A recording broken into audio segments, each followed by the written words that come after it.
வணக்கம் friends, welcome to சுபீஸ் wonderland. இன்றைக்கி நம்ம பார்க்க போகிற ரெசிபி பிரெட் பால்ஸுங்க. ரொம்பவே சிம்பிளாக அதே போல் ரொம்ப டேஸ்டியாக ரெடி பண்ணிடலாங்க. கண்டிப்பாக நீங்களும் ட்ரை பண்ணி பாருங்கள்.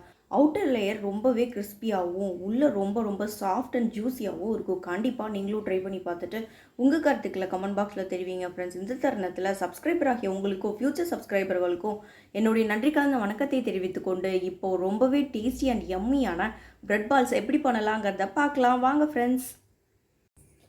செய்ய தேவையான பொருட்கள் 2 டேபிள் ஸ்பூன் அளவுக்கு மைதா மாவு எடுத்து வச்சுருக்கேன். ஒரு லார்ஜ் சைஸ் ஆனியன் சின்னதாக கட் பண்ணி எடுத்து வச்சுருக்கேன். 2 முட்டை எடுத்து வச்சுருக்கேன்.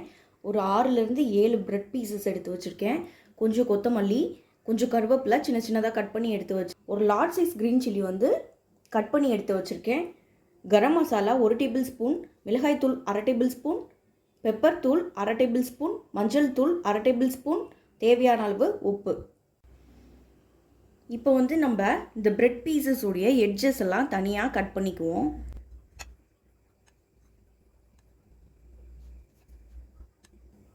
இப்போ ஒரு மிக்ஸி ஜார் எடுத்திருக்கேன். அதில் நம்ம இந்த ஒயிட் போர்ஷன்ஸ்லாம் சின்னதாக பிச்சு போட்டு நல்லா பவுடர் பண்ணி எடுத்துகிட்டு வந்துடலாம். இந்த பிரெட் பீசஸை பூரா இந்த ஒயிட் போர்ஷனை நம்ம பவுடர் பண்ணி எடுத்துகிட்டு வந்துடலாம். அதே போல் நம்ம இந்த பீசஸையும் நல்லா பவுடர் பண்ணி எடுத்து தனியாக எடுத்து வச்சுக்குவோம். போர்ஷன்ஸ் எல்லாம் பவுடர் பண்ணி எடுத்துகிட்டு வந்தாச்சு. பார்க்கவே பூ மாதிரி ரொம்ப அழகாக இருக்குது. அதே போல் நம்ம பிரெட் க்ரம்ஸ்க்கு பதிலாக இந்த எட்ஜ் பகுதியையும் பவுடர் பண்ணி எடுத்து வச்சுருக்கோம். ஒரு பேனை ஹீட் பண்ணியிருக்கேன். இதில் ஒரு 2 டேபிள் ஸ்பூன் அளவுக்கு எண்ணெய் விட்டுருக்கேன். இதில் நம்ம கட் பண்ணி வச்சுருந்தா ஆனியன் ஆட் பண்ணிக்கிறேன்.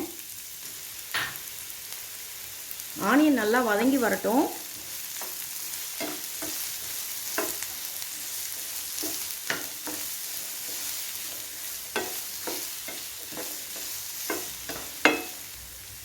ஆனியன் ஓரளவுக்கு நல்லா வதங்கிடுச்சு. இப்போ க்ரீன் சில்லி ஆட் பண்ணிக்கிறேன். க்ரீன் சில்லி நீங்கள் காரத்தை இந்த மாதிரி பார்த்து ஆட் பண்ணிக்கோங்க. இது கூட நம்ம மிளகாத்தூள் அதே போல் கரம் மசாலா இது எல்லாமே ஆட் பண்ணுறோம். அதனால் நீங்கள் உங்கள் காரத்துக்கு தகுந்த மாதிரி பார்த்து ஆட் பண்ணிக்கோங்க. நான் இன்றைக்கி ஒரு க்ரீன் சில்லி ஆட் பண்ணியிருக்கேன். இப்போ ஆனியனோடைய நம்ம இந்த மசாலாவெல்லாம் ஆட் பண்ணிக்கலாம். லைட்டாக மஞ்சத்தூள் ஆட் பண்ணிக்கிறேன்.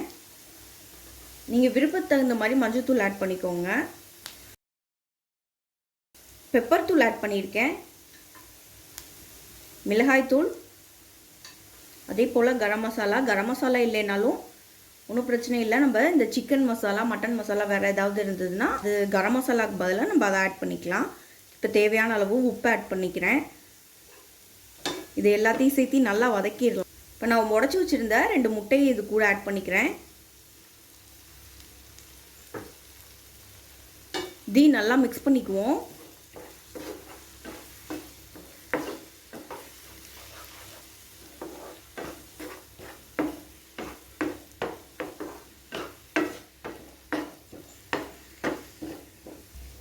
முட்டையும் நல்லா வதங்கி வந்துடுச்சு. இப்போ நான் கட் பண்ணி வச்சுருந்த கொத்தமல்லி கொஞ்சம் ஆட் பண்ணிக்கிறேன். அதே போல் கட் பண்ணி வச்சுருந்த கருவேப்பிலை கொஞ்சம் ஆட் பண்ணிக்கிறேன். இதையும் சேர்த்து வதக்கிக்குவோம்.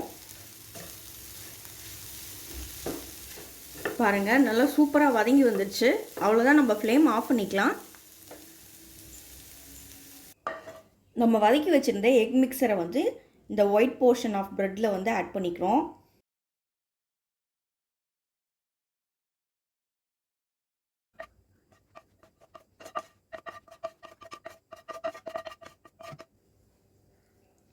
இப்போ இதை எல்லாத்தையும் நல்லா மிக்ஸ் பண்ணிக்குவோம்.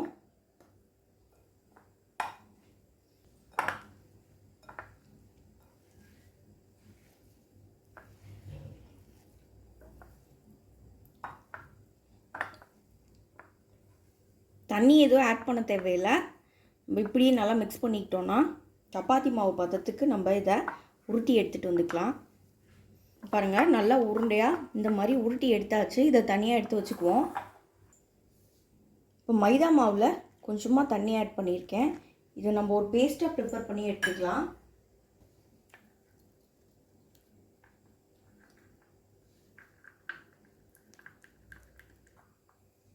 இப்போ இந்த மாவு வந்து நம்ம பால் ஷேப்லேயோ இல்லை சர்க்கிள் ஷேப்லேயோ நம்ம விருப்பப்படுற ஷேப்பில் வந்து இந்த மாவை உருட்டி எடுத்துக்கலாம்.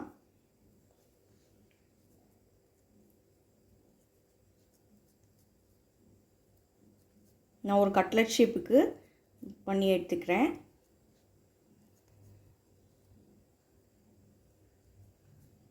இப்போ இந்த மாவை வந்து நம்ம இந்த மைதா மாவு பேஸ்ட்டில் வந்து டிப் பண்ணிக்கலாம்.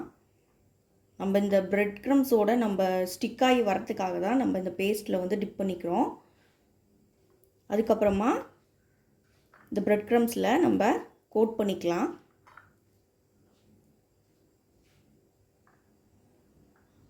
கோட் பண்ணி தனியாக இதே மாதிரி எல்லாத்தையும் நான் உருட்டி எடுத்துகிட்டு வந்துக்கிறேன். இப்போ பேனை ஹீட் பண்ணி எண்ணெயை நல்லா சூடு பண்ணியாச்சு.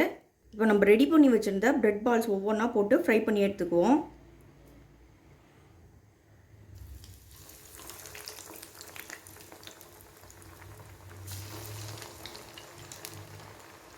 இது ரொம்ப ஃப்ரை ஆகணும்னு அவசியம் இல்லை. நம்ம ஆல்ரெடி எல்லாத்தையும் குக் பண்ணியிருக்கோம். அதனால் வந்து நல்ல ஒரு ப்ரௌனிஷ் கலர் வந்தால் போதும் நமக்கு.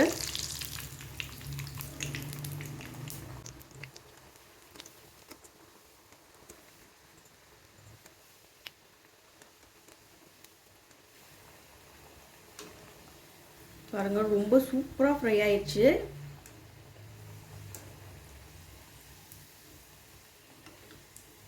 ரொம்ப நல்லா ஃப்ரை ஆயிடுச்சு. இப்போ இதை எடுத்துக்கலாம். அவ்வளோதான், நமக்கு சூப்பரான பிரெட் பால்ஸ் ரெடி ஆயிடுச்சு. இதே மாதிரி மீதி உள்ளதெல்லாம் ஃப்ரை பண்ணி எடுத்துகிட்டு வந்துக்கிறேன். இப்போ நமக்கு ரொம்பவே டேஸ்டியான பிரெட் பால்ஸ் ரெடி ஆயிடுச்சு ஃப்ரெண்ட்ஸ்.